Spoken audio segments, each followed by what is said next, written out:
I am Ferdinand Marcos, and I am the President of the Republic of the Philippines. I stand today on behalf of 110 million Filipinos. Hi everyone, hello universe, it's me again. Shoutout sa inyo guys, sa mga Marcos Lily supporters Filipino and OFW. Shoutout mga beswa, nako po, oh ito ito na yung sagot ko. Ayan yung mga ano, 'di ba? Yung mga panibagong witness. May nauna tayong video pero ito, nagsalita kasi dito si Senator Lacson guys.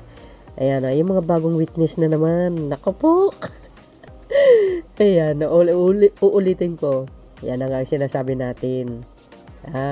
Hindi titigil yan.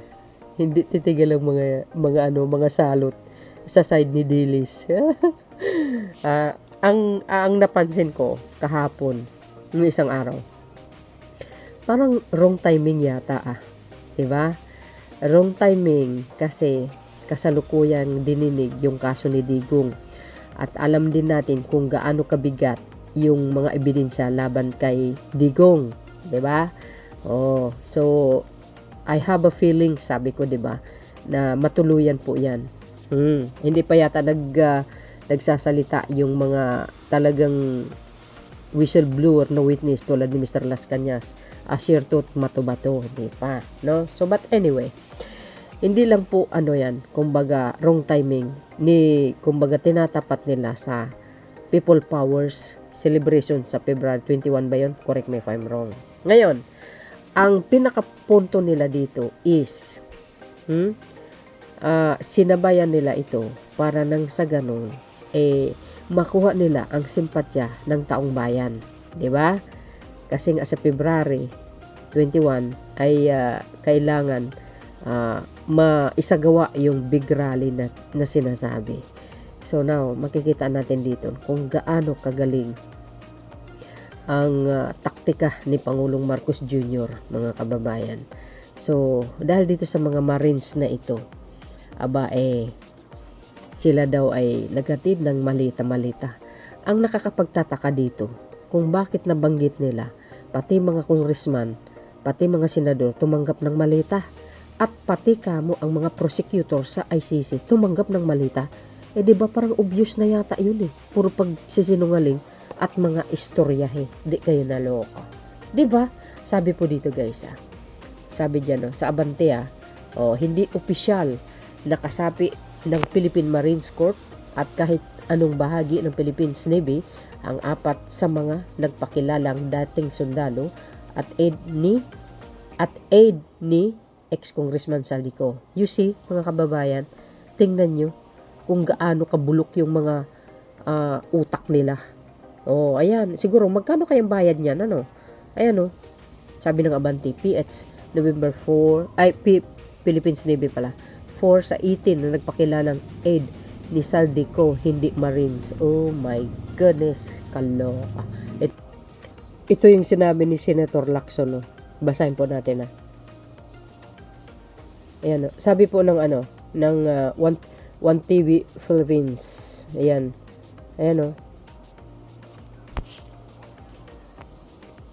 sabi niya, nagdududa sa timing. Lacson, kulay politika ang mga ex-Marines claim. Alam po natin yung apat doon hindi Marines, Nagpahayag ng pag-aalinlangan si Senator President Pro Tempore Ping Lacson sa paglitaw na umanay 18 dating opisyal ng militar na nag-angkin na naghatid ng malita puno ng pera sa ilang politiko at iba pang personalidad. Biro niyo yun. Ayon kay Lacson, kahina-hinala ang timing ng mga aligasyon at tila may halong plano para sa destabilization. You see guys, 'di ba, sa politika. Puna niya lumitaw ang mga paratang kasabay ng confirmation of charge hearing sa International Criminal Court, which is ang ICC, at sa bisperas ng anibersaryo ng EDSA People Power Revolution na yun. 'Di ba? Anya nagsasagawa na rin siya ng sariling investigasyon upang alamin ang katotohanan at posibleng ito rin ay maging bahagi ng pagsisiyasat ng Senado. Abangan natin yan guys. Ang payag ni Lacson ay naglalantad ng patuloy na tensyon at kontrobersya sa pagitan ng mga mambabatas at mga nagpakilalang ex-military personnel. Malaking bayad yan, for sure. Sa tingin ko, in my own opinion guys Kaya nga, 'di ba sabi natin, timing doon sa hearing ng ICC between ni Duterte. Tapos itong EDSA revolution na ito, People Power anniversary. Iisa lang po 'yan Iisa lang po 'yan. Bakbakan nila ng bakbakan ng ebidensya na ang administrasyong kasalukuyan. Bakit kanan nyo? Kasi gusto nila talaga mapatalsik si Pangulong Marcos Jr. Yun lang po ang point dyan, mga kababayan. Not only that, guys. Sa timing ng aligasyon na yan, na ginagawa nila ngayon, dahil nga hearing ng ICC tungkol sa dating Pangulo, plus yung People Power anniversary, hindi may pangatlo pa. Yung impeachment kay Sara Duterte, diba, ipapasa na sa House Committee on Justice. Diba? So ibig sabihin, aprobado sa House panel. Ngayon, pag ang hearing ng impeachment laban kay Sara Duterte, majority votes para maituloy yung impeachment sa House Committee on Justice. So ibig sabihin, ipapasa nila sa plenary. Diba? So, ibig sabihin guys, pagdating sa plenary, magkaroon di uli ng boto yan. Pag nakuha nila ang majority for impeachment trial para kay Sara Duterte, wala, tapos na. Pupunta na ng Senado. Kaya, ito isa sa mga dahilan. Tinaimingan nila. Diba? Nagmamadali na sila Sa totoo lang, tama yung sinabi ni Senator Lacson. Diba? Ako wala akong tiwala dyan mga yan Wala akong tiwala sa mga yan. Napakabilis lang talaga gumawa ng istorya 'di ba? Yan, yung mga 18 na Marines, ex-Marine na yan, na briefing ng mga yan sa totoo lang. 'Di ba? Part ng destabilization yan. Obvious na obvious, nagmamadali na sila. Kasi ipit na sila, tagilid na talaga sila doon lang sa kaso ni Digong, tingnan niyo yung binasa sa kanya. Ay wala na para sa akin wala.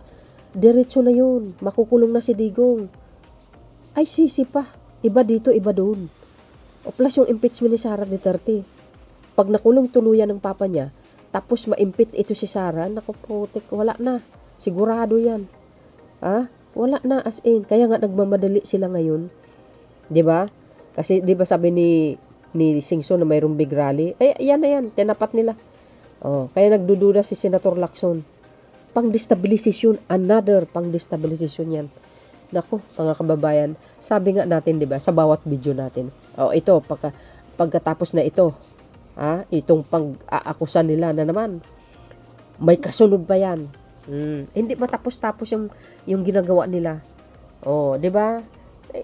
Nagmamadali sila talaga nalalagay sila kasi sa alanganin Sabi dito, sabi ni dating Congressman Barbers, guys. Maiksi lang to Kasi nga nakalagay doon, mga congressman, kasaling na nga yan na tumanggap daw ng pera sa malita. Di ba guys? Pero ang alam ko mas legit yung yung salaysay ni Madriaga. Kasama po yan sa impeachment trial ni Sara Duterte. Nako, abangan po natin yan. Sabi nga ni Pokis mayroon pang mga ibang Marines. Ay, nako.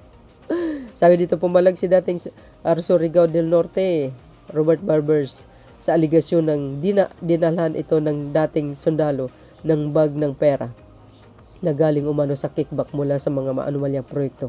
Di kayo naloka. Lahat. Pati mga senador kasali yata. Sabi Barbers, sa aligasyon ng cash delivery, pangit ng script nyo. Hindi kayo naloka. Ang pangit ng script. Totoo naman talaga. Lalo yun si Atty. Baligod. Hindi lahat ng abogado, guys, ay magaling. Mayroong mga ibang abogado na sinungaling. Hindi ko nila lahat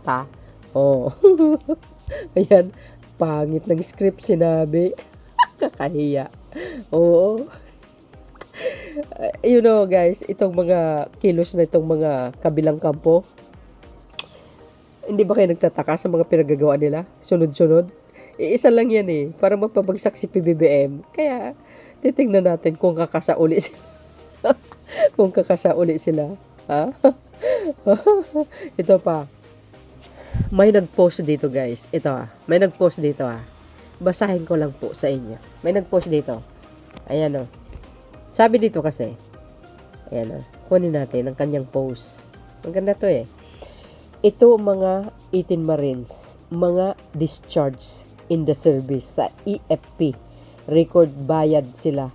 Jail letter. Diba sabi niya? In past many years, yan mga dismiss sa serbisyo sa EFP, mga kasong kinakaharap sa EFP, court noon, nasa serbisyo pa sila. You see? Sabi nga di ba? So, ibig sabihin, itong 18 na pala ito, mga discharge pala ito. May kaso pala sila noon. Di kayo nalaw ka. Wow. Maki-question yan, di ba? Sa Blue Ribbon Committee, ang bawat isa dyan. Ano ang kinasasangkutan nila? Ayan yung mga pangalan nila, Hindi na natin, babasahin. Ito po post ni Yam Dizon, Mga pro-government na, ibig sabihin, ito ay post ni Yam, guys. Ayan, military record ng 18 Marines kuno. Hindi sila Marines, kundi dishonorable discharge sila. OM goes. You see, guys? Ngayon, malalaman yan sa Blue Ribbon Committee kung sino ba talaga ang mga yan. 'Di ba? Pag sana nga mayroong cross-examine para malaman 'Di ba? Ayan. Malalaman po natin 'yan sa Blue Ribbon Committee kung sino talaga. Ayan naman pala ang record nila Mayroon pala silang na-discharge pala sila puro kalukuhan pala itong mga to. Ibig sabihin mayroon silang pangit na background, 'di ba? So ibig sabihin pangit pala ang mga background nito kung ganun. OM goes. Ayan pa. Ito. Ito pa. Sinabi ni Senator Soto na sinasabi tumanggap daw siya ng malita. Di pa that time na yan, wala pa si Senator Soto, guys. Kailan lang yan last year lang nanalo yan sa pagkasenador. Ano bang isyong malita yan? Bakit pati siya may malita? Diyan pa lang ipalpak na. Sabi ng ABS-CBN, di kayo nalok. Sabi nito guys, CFP. Short lang. May maleta ka daw, sir. May maleta ka, sir. May maleta ka, sir. So yung Wait ka, sir. Sir po yung maleta, sir. Chinika niya pa si SP. 2023 So kuya. Sorry Papasok lang sa military. Kung kapag pala ng isang titulo, alam mo sa hindi nila po sinasabi. Hindi, laban. Walang masasabi. Ano nangyari sa napunta kayo? Bababa kayo kay kapit sa banata. Siya sabi mo, incredible yung sagutin mo muna yung maleta. Thank you, sir. Ay, SP. Basically na, I will not dignify a tall story allegation. Ang nakakatawa ron, baka hanapin sa akin ng kasama ko yung 5 maleta. Sir, yung kay Senator Bato na lang na Sir, may We don't resolution lang. dignify such things. Sir, ito basahin po natin. Panoorin, natawa si Senate President Tito Soto sa aligasyon ng umano'y 18 ex-marine na tumanggap siya ng 5 malita. Grabe. Kailan lang umupo yan bilang senador, guys? Di ba last year lang? Putik talaga. 5 malita ng pera mula kay Sardico. Oh my God. I will not dignify to a tall story allegation. Nakakatawa doon. Baka hanapin daw sa kanya ng misis niya yung 5 malita. Will not dignify such things, anya.